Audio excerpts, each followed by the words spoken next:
To understand the New Phoenix program, it is necessary to begin at the beginning of U.S. government human experimentation, the Manhattan Project.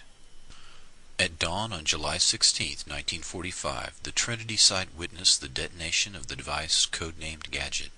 The remaining two devices, named Little Boy and Fat Man, were used on Hiroshima and Nagasaki on August 6th and 9th, killing approximately 200,000 people. World War II terror bombing of civilians began with the London Blitz, killing 30,000 people, and culminated in the firebombing of Dresden, Germany, and Tokyo. Napalm was used in 1,000 plane raids that incinerated approximately 200,000 people. The atomic bomb did not add to the scale of mass murder of civilian populations, but it certainly made it more efficient. Many of the scientists were appalled at the result. Some had urged a demonstration shot. The scientists declared publicly that the U.S. possessed only a few years' head start before another nation followed suit. Many of the scientists and some generals advocated international control and the eventual banning of nuclear weapons. Those that tried to head off a nuclear arms race in the end failed, as events and personalities took on a momentum of their own. Edward Teller advocated the super heavy, the hydrogen bomb.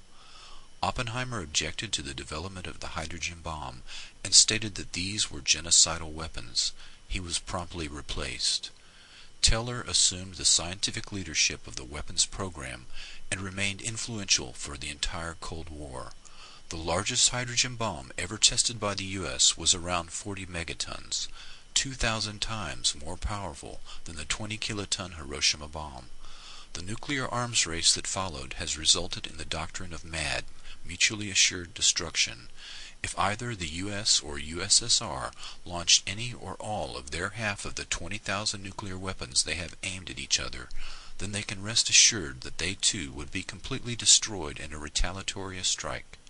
The nuclear arms race consumed much of the wealth of the U.S., leaving the civilian population living in the very real fear that the world could end in a matter of minutes.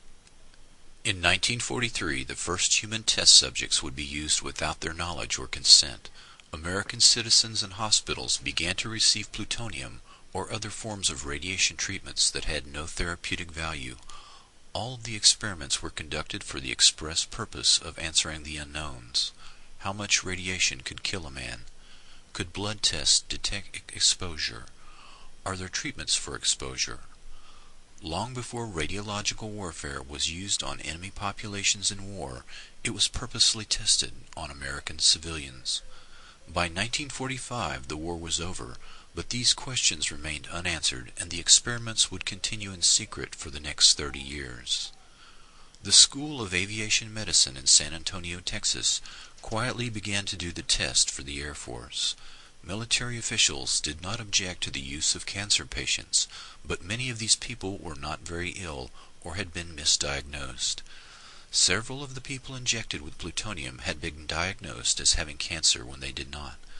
Many of the others were not cancer patients, but suffered from illnesses such as hemophilia, scleroderma, or Cushing's disease. These errors were repeated in the total body irradiation experiments that were sponsored by the military. Many of the cancer patients had been well enough to work and live normally. A lethal dose of radiation is 350 rad. After doses of 100 to 2,000 rad, many patients died within days or weeks from radiation poisoning. Those that lived were often debilitated and in constant pain. Nazi scientists were employed at Randolph Air Force Base in San Antonio and involved in these lethal experiments. These were just a few of the thousands of Nazi scientists who had secretly been smuggled into the U.S. under Operation Paperclip to help the U.S. destroy the USSR.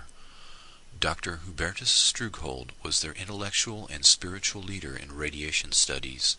He brought in Dr. Herbert Gerstner, who used prisoners during the war to study at what point human hearing is completely destroyed due to shelling, and to study the exact cause of death in cases of electrocution. These men had all experimented on prisoners in concentration camps, and were now in San Antonio doing lethal radiation experiments on American citizens for the military. Elmer Allen was designated experimental test subject Cal 13. On July 18, 1947, in a San Francisco hospital, he was injected with plutonium in the left leg. 3 days later, the leg was amputated at mid-thigh. Elmer was a porter for the Pullman Company who injured his leg while stepping off a train. He was diagnosed with a fracture that developed into a cyst. The first test for cancer was negative. A second test indicated cancer. Unable to work after the amputation, he was forced to return to Italy, Texas with his wife and 3 children. His wife recalled that he began having epileptic seizures. Quote, "He would chew through the spoon, his tongue too."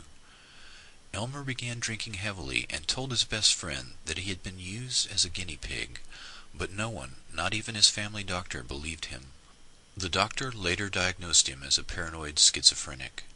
During an effort to collect the bodies of the people injected with plutonium, it was discovered to their amazement that 4 of them were still alive. 1 year after Elmer's death, the family was contacted by a reporter and learned that Elmer had been a human experimental subject, and the family had been lied to for 44 years. Elmer Allen died in 1991. His headstone reads Elmer Allen, 1911-1947, Cal 13, 1947-1991, one of America's nuclear guinea pigs. I hope you will understand that just as Jewish fathers were placed in the ovens at Auschwitz, my father, Elmer Allen, was placed in his own private oven here in the United States of America. He was left there for 44 years, and the scientists occasionally took a peek inside to see if he was still alive.